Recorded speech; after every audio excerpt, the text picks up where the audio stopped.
Hey, check this out. We got a great show coming your way.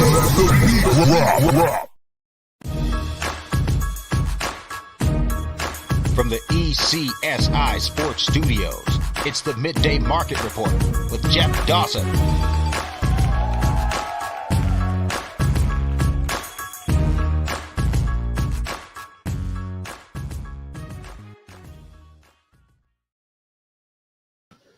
Good afternoon, sports fans from all around the globe.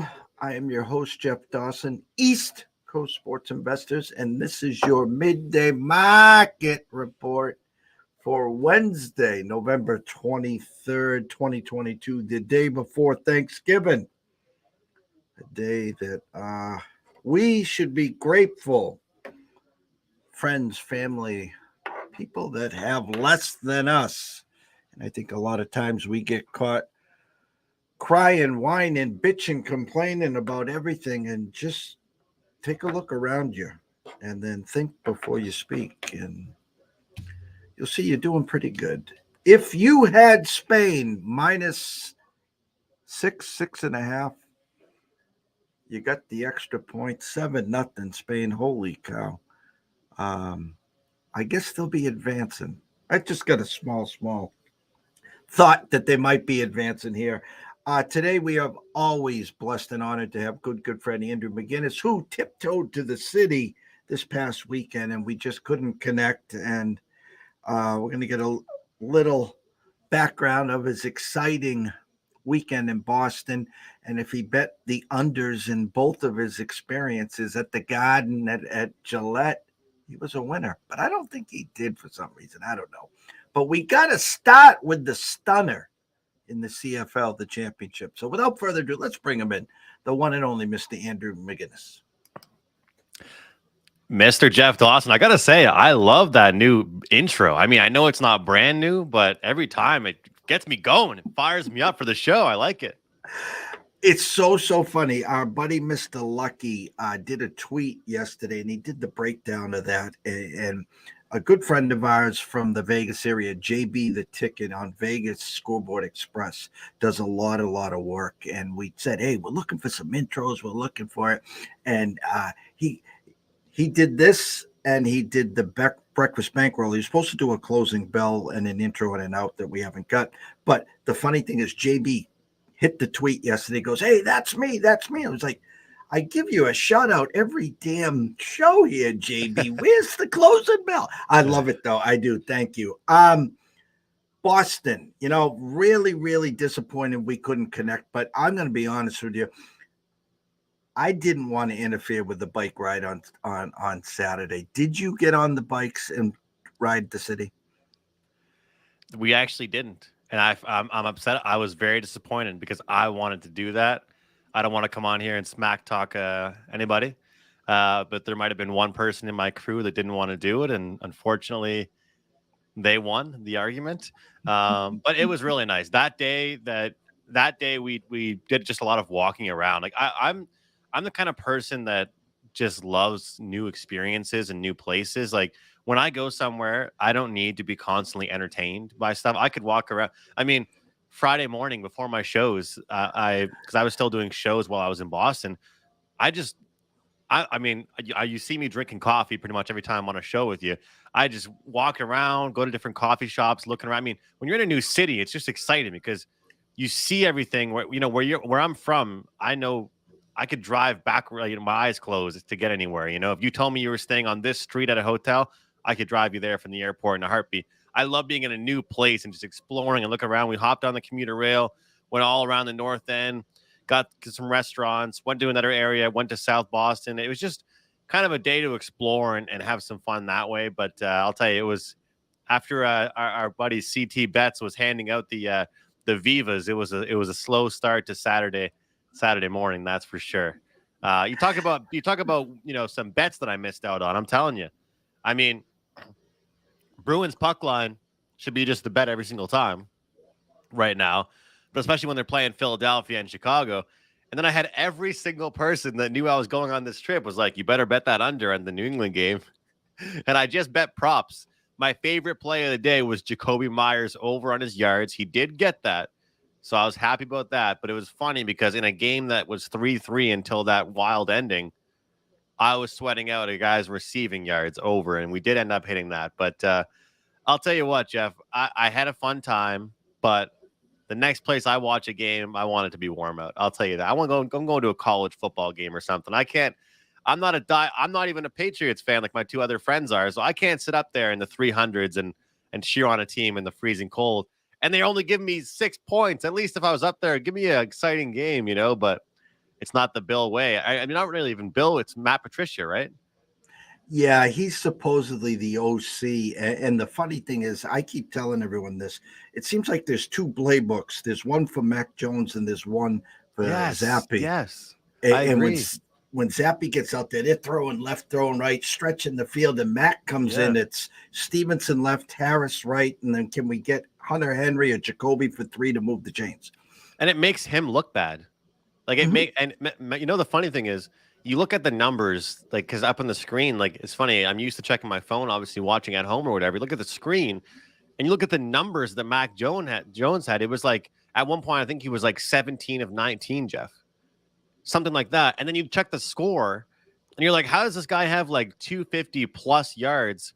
He's like 17 of 19 and they have 3 points.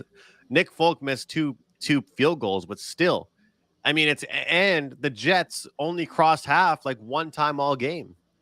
One time. And it was off like a 30-yard pass that was like potentially offensive pass interference. It was unbelievable. I mean, I don't care what anybody says. I really don't care anybody. And you're a Patriots fan, but I know that you don't bet with your heart whatsoever. Do you think that, I'm walking around that stadium after the game, everyone's celebrating like they just won the whole thing. Look, it's cool. We got to see a huge kick return, but let's be honest there. You can't have Mac Jones have that good of a pass completion percentage and put up 3 points. It just can't happen. Like, I don't get why everyone's like, here we go. The Patriots are back. What are they back from? They scored 3 points.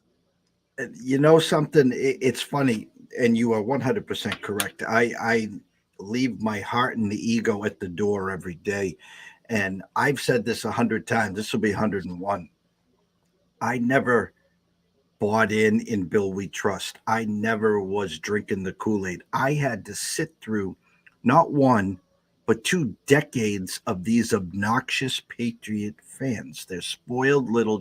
Boston as a whole, their fan base sucks. It does, because when they're not playing well, it's the coach or the refs. When they're playing well, it's because we're the best team. I mean, look at the Bruins right now. We'll get to them. The Celtics. I mean, they're playing out of their asses right now. Mm-hmm. Show me what you're going to be doing in April. Where these guys already got the duck posts, the parades. They got that all lined up, and they got the dates all checked up. The Patriots, when they started their run, it was built on defense. And so what we will do is we will play the field game where we'll just pin you in the back of your 10 or 15. You're 3 and out. Then we'll start at the 40. We'll go 20-20 with you, and we're going to win by defense and not making mistakes. And so in come the Patriots this week. Now, it's funny. You look at the slate for Thanksgiving. The whole world's on the Bills. The whole world is on Dallas. And then the public trendy dog is the Patriots. Why? Because they remember what they saw last, and that was Minnesota getting shellacked, and they were exposed. Yes. So just be careful. I'm not saying the Patriots can't win this week. I'm not saying they can't win tomorrow, but I'm just telling you, listen around, because there's not a lot of people talking about the Vikings on Thursday. And I told my friends that after the game. I said, look, guys, it's not really in your guys' best interest that the Vikings just got slapped around for 4 quarters. You probably would have rather than come off a win than come off that, right? And it's funny how the difference between, handicappers and fans think, because as handicappers, we're like, oh, shit, they're going to be really motivated. And as fans, they're like, the Vikings suck. They're horrible now. They're, after one bad game, we don't buy into the whole one bad game thing. Again, just to circle back to the play calling stuff, I feel like some people still don't understand that Mac Jones isn't picking what plays to call. I feel like they don't understand. I feel like some people can't wrap their head around that it's funny. So every Friday I do my prop show. So for fun, so each of us, there's three of us in the show, we each pick two games to give out props on, and then we do a segment at the end of the show. We each get to pick our own segment. So because I was going to the game, I decided to pick that Patriots Jets game to bring up. And one thing that I found when I was doing my research on some of these props for Mac Jones, especially, is that he's actually gone under in a very strong percentage of his games this season on his passing yards, Jeff. But he's flying over completions this year, which is just hilarious until you're at the game, you're at Gillette, and you're seeing the average pass distance being 3.5 feet.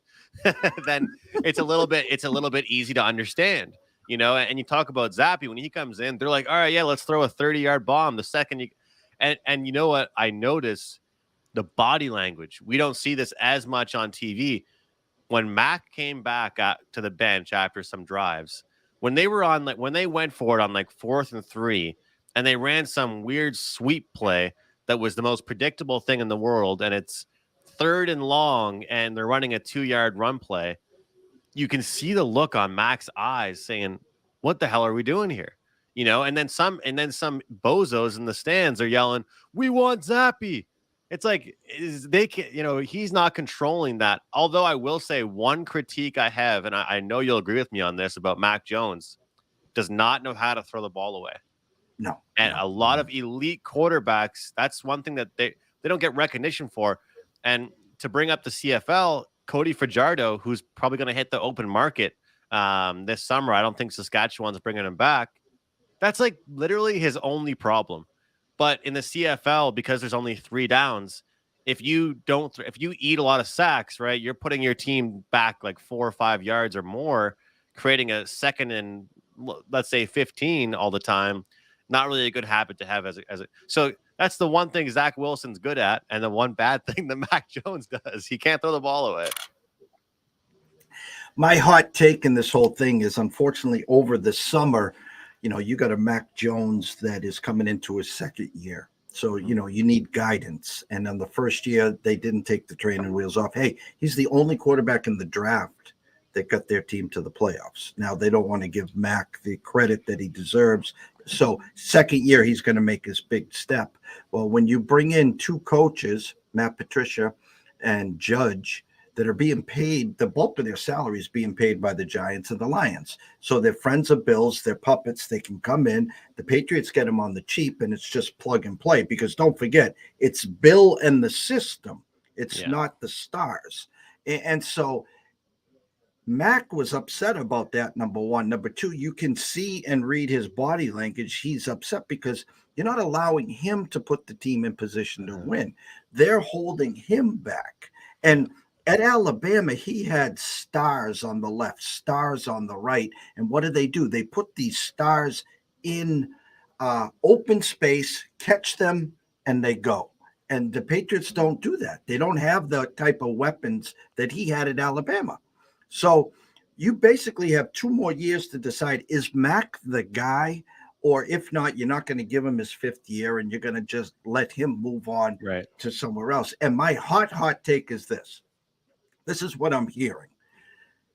I think Alabama, and it's still an if because people think I'm crazy, there is an outside shot, and you need a lot of things to happen, but Bama still could slip into the Final Four, as crazy as it sounds. But if they don't, they're going to use Bill O'Brien as a scapegoat. He's going to leave Alabama as their OC.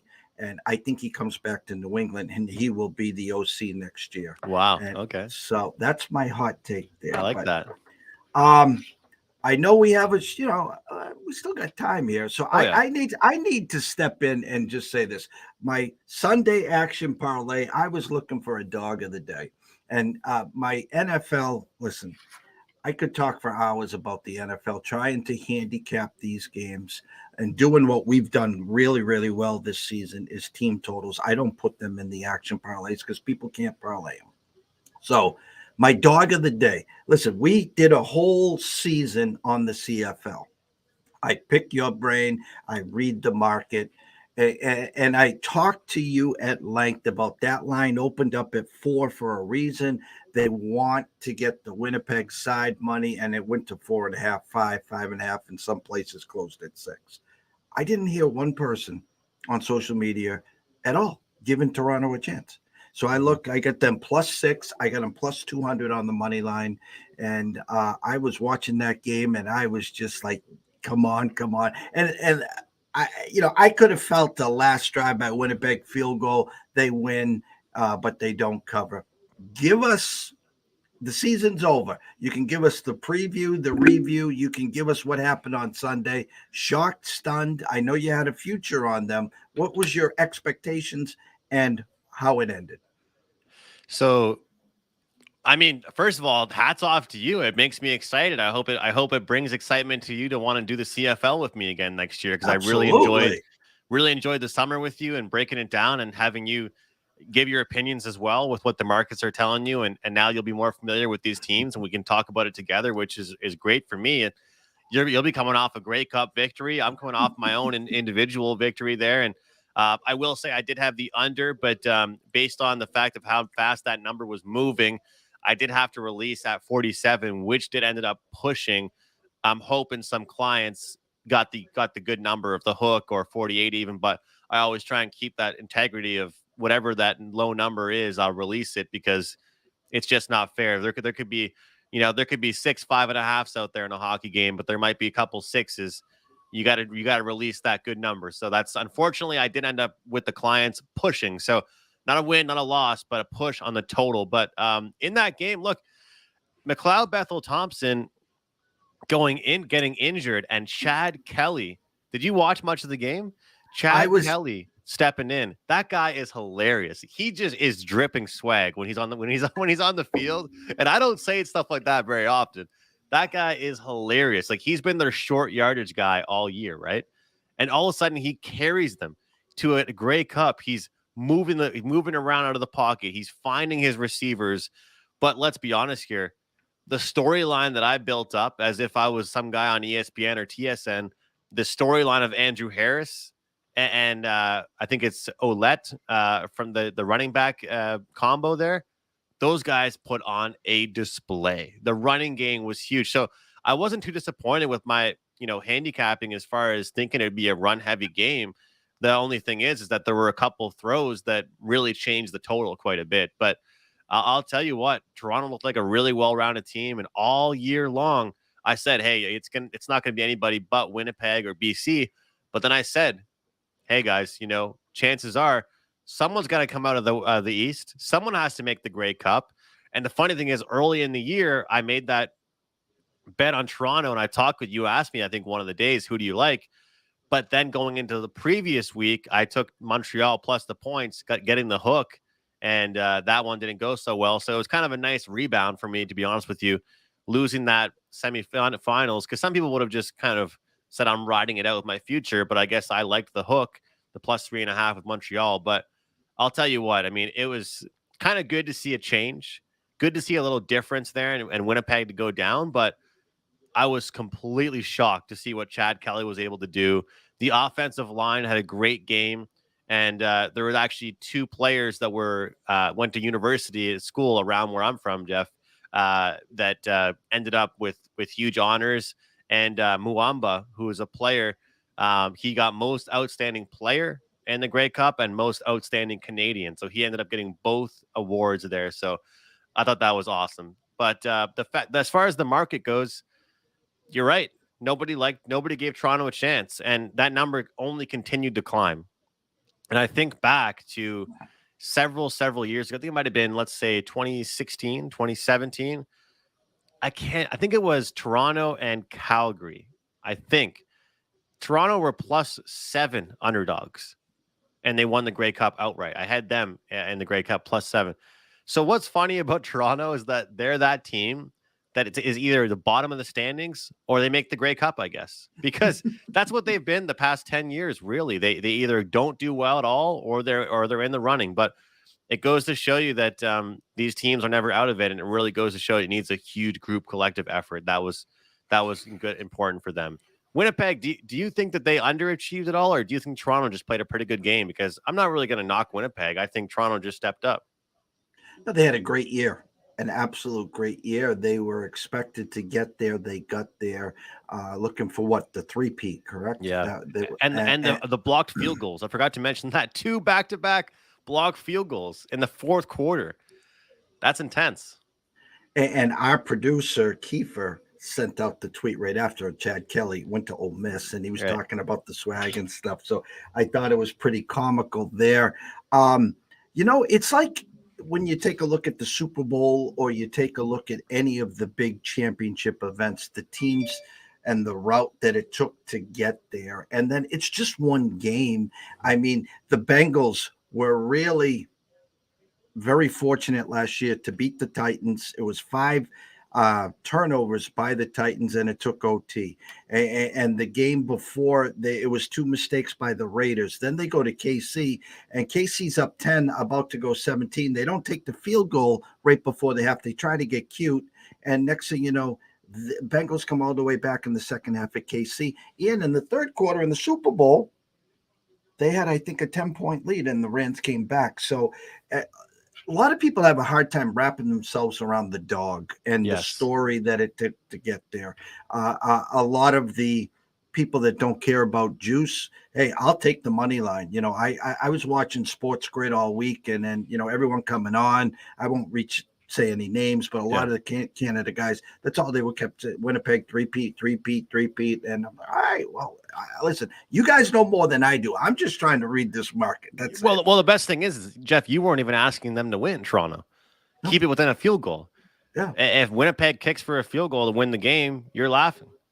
Yeah. You don't even ask them to win outright. You didn't have them. Oh, you did have the money line, but I had the money line as well. You get what I'm saying. Yeah. But that's hard. Again, if you're not following it, and I love our seasons of this, because not many people talk about it. And for me, it gives us an opportunity to talk about a market where not a lot of people are talking about it. It just adds more knowledge to me. Next year, I think will be the start of our 3rd season on doing the CFL. It's like when we break down the World Juniors. I'm just learning more and more and more. Well, I can't wait for the World Juniors this year. I'm going to try and get to some games, but I was just talking to someone about this yesterday, Jeff. It's just everybody has their own. I'm a big believer that I don't think anybody should tell anybody how to spend their money or how not to, or different things. And you can do whatever you want. But to me, it's the World Juniors is in my hometown, and I'm super excited about it. And I wanted to go. But the fact of the matter is, as of right now, they aren't selling individual game tickets. So what you have to do is you have to buy a full tournament package. And a lot of people I know, I have a few friends that did it, and what their whole plan is that what they want to do is the games they don't want to go to, they want to sell. But here's the thing. The games that they want to sell, not as many people are going to want to go to either. But the fact of the matter is, people are saying, well, if Canada makes the finals, those games are going to be going for $300-400 anyway on the resale market. So it's 1,200 Canadian for a tournament package, and that's just the upper bowl right now. And picture it, it's around the holidays, around Christmas time, when you want to be with your family. Do you want to be at the arena watching 4 games a day for probably about 10 straight days to make sure you got your money worth? And that's the thing. I could write this off come tax season. I could say, hey, I went to a hockey game, and, that's going off my taxes. I still have to pay for it, but hey, I went to hockey. It's fun. Research for me. I can't justify paying $1,200. I would rather go on another trip to Boston and then slide over to New York for a weekend. That's the kind of guy I am. That's what I like to do. I like to travel. I could take my girlfriend away for a week somewhere. $1,200 to go see Germany play Kazakhstan isn't really my cup of tea. I'll tell you the other way to look at this is I have friends in Boston that have season tickets to all the sports, and a good friend of mine has season tickets to the Celtics. So you got 41 home games. They make the playoffs, and then you start reselling your playoff tickets to start to recoup, obviously. And he does it all throughout the season. He'll handpick a handful of games. I send some clients to some games, and then they have a market right up here, Ticketmaster or the actual Celtics, where you resell them. But as the playoffs progressed, I went to the first game against the Bucks with him. I went to the first game against Miami, and he sold the rest of them. Now in comes Golden State, where they were getting, 1,500, 2,000 a pair. And so here's, you as much as you want to go to the championship, this is a chance for you to make your monies back. So basically his whole season for this year is being paid for from last year's playoff run. So what I would say to you very simply is you could get the package for $1,200. You could handpick your games, and as much as you want to go to the semis and the finals, if Canada's there, those are where you resell them and you make your $1,200 back, and you probably make some extra money as well. I mentioned that to a friend yesterday, the exact same thing, and he's just like, "Well, isn't the whole point of you going to this to be able to go to those big games? That's the whole." I get it. I get your point, because then you're literally, you could potentially even break even. Yeah. Even if you're someone that bought that package, and like I said to my buddy, and he's like, "Well, why would you want to miss the championship game?" But I was like, could you imagine if you sold a pair of tickets for $1,000 for the championship game, and then you only were net minus $200 for the entire event? That'd be kind of nice, but I'd feel a little bit foolish if everybody's like, "Wow, like you're going to the game, right?" And then I was just like, "No, I'm not going."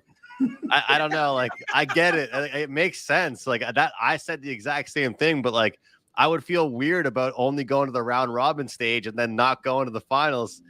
I don't know. It's just, I'm going to try and go to like some individual games. They're going to be able to be offered. So, I mean, call me crazy. You can call me crazy. Anybody can, because I get it. It doesn't really make sense the way I'm thinking, but like, I'd rather put up some money for the semifinals and the finals potentially than commit to watching 4 games a day for 10 days. Like, I've got buddies. We were trying to formulate a little get together for all of us. And this guy says, this one day out of 2.5 weeks is the only day I'm free over Christmas break. I was like, okay. So like, when you have time off work and your family's in town, he's like, yeah, I'm just going to be at the arena. I don't want that. I don't want to be like, sorry, if you want to see me, you got to buy $1,200 tickets. Like, but it's going to be either way. Me and you will be breaking down the tournament.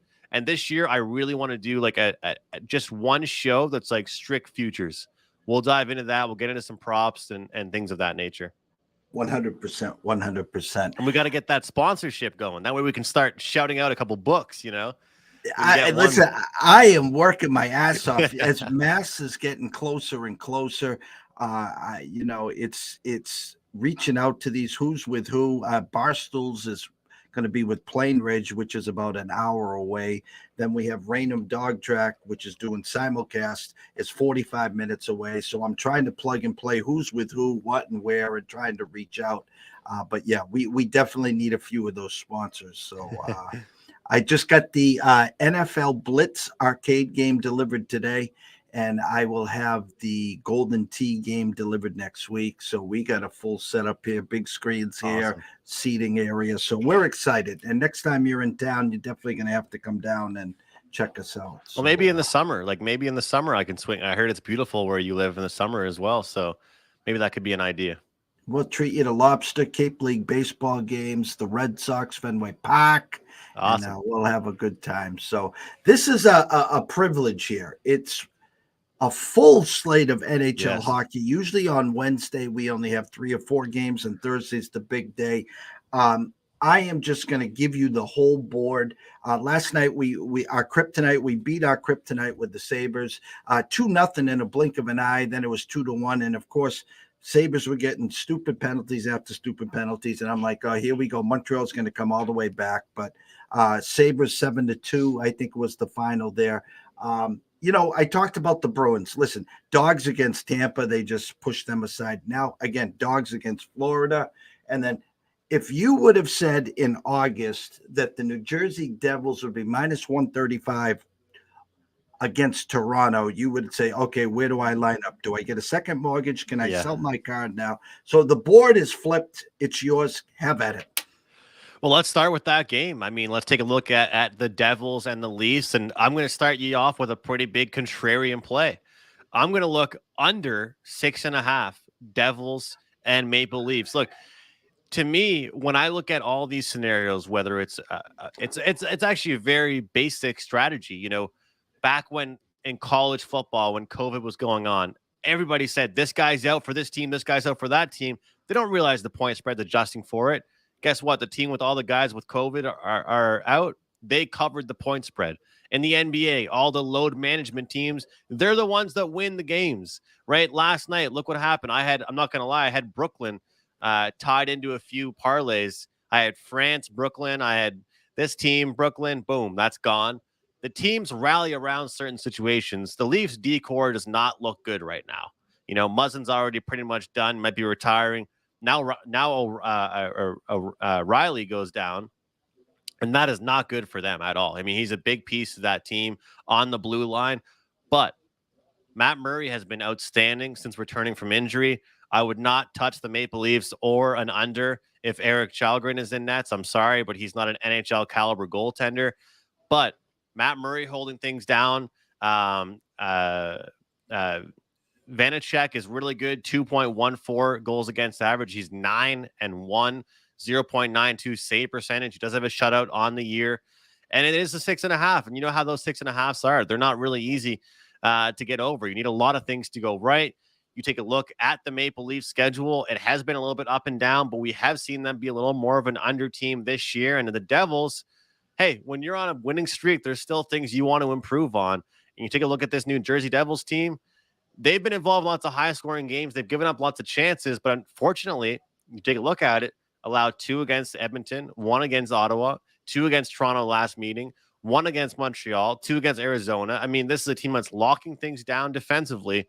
I think under 6.5 is the way to go here, and I don't think really the Devils are going to be able to maintain the clip of scoring they're putting up right now with 5 or 6 goals a game. So first play, I'd say I'll give out the under 6.5 here with the Maple Leafs and Devils. I was just looking at the info here, and you were spot on. Samsonov, Riley, Brody, Muzzin, all out, and for New Jersey, Blackwood. Murray is confirmed for Toronto, and Vanacek, whatever, is projected for the Devils. And you just going down the list, I mean, taking a look at the Boston Bruins, Florida Panthers, you and I were texting back and forth earlier today about this one a little bit, or just the Bruins in general. I'm not ready to jump in front of them. I'm not, especially at this price. I'm not. I mean, it seems to me that it might be a popular play on social media today to take Florida. But the Bruins, see, this is the thing to me. When I look at a team on a win streak, is it because they're scoring or is it because of their defense? And, with the game I went to on Thursday, I understand that they didn't even look like they were giving it 100%, and they ended up winning that game by a couple goals. This is a Bruins team that is actually, I would say, playing better defensively right now than they are offensively. And that might be kind of a hot take in the city of Boston because everyone's so excited. Wow, David Krejci, Bergeron, Pasta is playing. I care more about Linus Ullmark and the fact that this team rarely is giving up more than 2 goals. That's a big deal for that team. So, sure, they're on a big winning streak. Sure, they're playing very well. And this game against Florida should be a big one. But once again, we're getting a 6.5, shaded slightly at DraftKings towards the over. I think we could see the under here, but I think the Bruins win a low-scoring game. So another game where I think we could see the under, and I think we do see the Bruins ride out their streak. I don't think Florida's the team to step ahead, and if they are, I like this price here on the Bruins. But again, another under I like at 6.5 for tonight. So 2 unders really for me to start off the show with you. And I know you talk about the Montreal Canadiens. I had to bring them up, and I hope your viewers know that I'm not someone that's come on that often and pumped their tires or given out picks on them. But Jeff, every week I've told you before, I'm doing my buy and sell segment. Find a team to fade, find a team to back. This week, my bet on team was the Flames. Bet against the Columbus Blue Jackets. Montreal off that despicable performance yesterday. I've mentioned how I think Jake Allen is underrated. Because he's been in Carey Price's shadow and doesn't get the respect he deserves. Well, now he's on a couple games where he's played mediocre to below average, and everybody's chasing him out of town. Look, he had a bad game, but the Montreal Canadiens, I like the way head coach Marty St. Louis says afterwards, look, you can get mad at these guys, you can punish them, but what is that going to do? We have a game tomorrow. And I like that. He wants to move on the next day, fix a couple things, and get onto it. I also like the fact that they lost to Columbus last week, 6-4. in a game they didn't give up throughout the entirety of it, but they still did give up 6 goals. Sometimes people will say, wow, it's a back-to-back. They're going to get crushed again. I almost like that it's a back-to-back. They're going to be more motivated, and that word gets thrown around a lot in handicapping. I get it. But young players especially, they hold grudges on themselves. They're bad for that. And the fact of the matter is they get to right a lot of their wrongs immediately the next night. Montembeau's been playing pretty well. And you look across the list right now for the Columbus Blue Jackets. I think in the NHL it's the opposite of the NBA. When you look at players not in a lineup, you need to be the guy that notices a team is injured early on, like the Capitals were a couple weeks ago. This Columbus Blue Jackets team right now, scrolling down the list, I mean, no Voracek, no Line, no Zach Werenski. It's just Adam Boquist. Everybody is out. Merzlikins. There's guys out on defense, forward, goaltender, you name it. They've got missing pieces. And so at plus 100, I'm, for a very rare moment, giving out the Montreal Canadiens here on the show today. Now, can I ask one question? I was looking at my notes here for you, and you were spot on, and you can read these names a lot better than me, of course. And I'm not even going to try to dive into a few of these. But I am seeing, is it Montembeau, yeah. Montembeau is the projected goalie versus, is it Korpisalo? Yeah, Korpisalo. So no problems with him in net tonight. He's actually been better as of late, I thought. So maybe it's good for him to get in there and get the spot. It was kind of as predicted with the back-to-back. But yeah, I think he's been better. And he usually gets thrown into these situations, right? The back-to-backs, the 3 and 4. So he's used to it. Okay. I'm telling you, a lot of what I like is the fact that they lost to Columbus as well. They get that instant revenge. I mean, I'd say it's a relatively contrarian play because, people just immediately look at a team on a back-to-back and they're like, we got to fade them, right? We got to bet against this team right away. I would lean towards the over, but there's some goal scorers missing for Columbus. So I think Montreal gets it done. I do. And I think that this is the price range I like to bet them at, around plus 100, plus 110, something like that. I don't like betting on them when they're playing the Coyotes and they're 130. That's not where I want my money on the Canadians. Quickly, I'll just take a quick peek here. If anything else jumps off the page, talk about back-to-backs. Now the Blues go to Buffalo. So Buffalo goes from Montreal and they're back home. Winnipeg and the Wild, the Bruins we talked about. We talked about the Leafs, talked about the Canadians. You look at Calgary.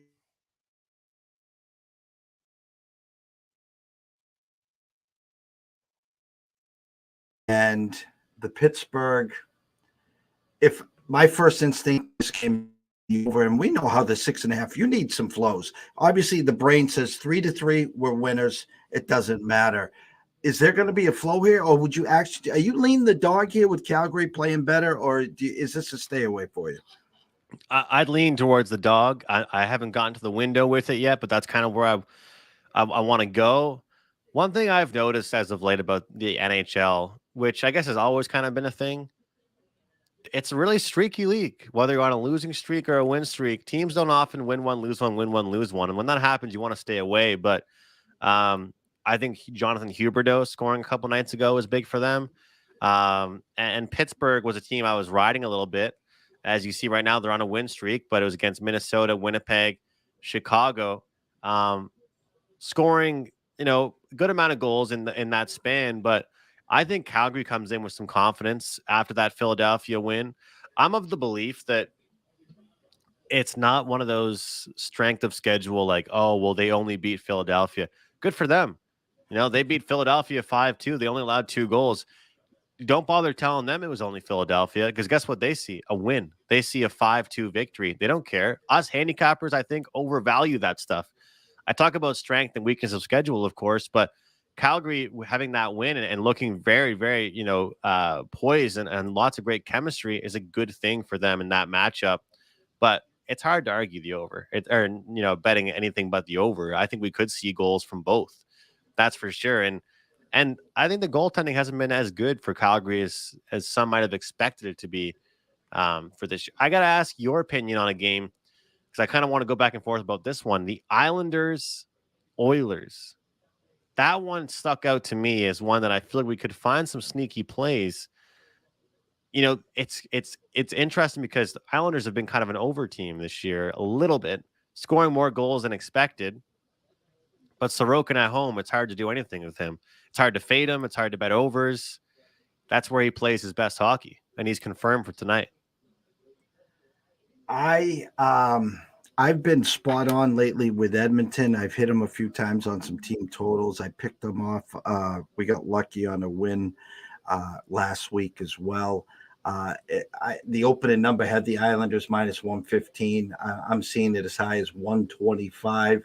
It's one of these. If I took the Islanders, I can just see, McDavid with 3 points in the first period. Yeah, I know. It's rough.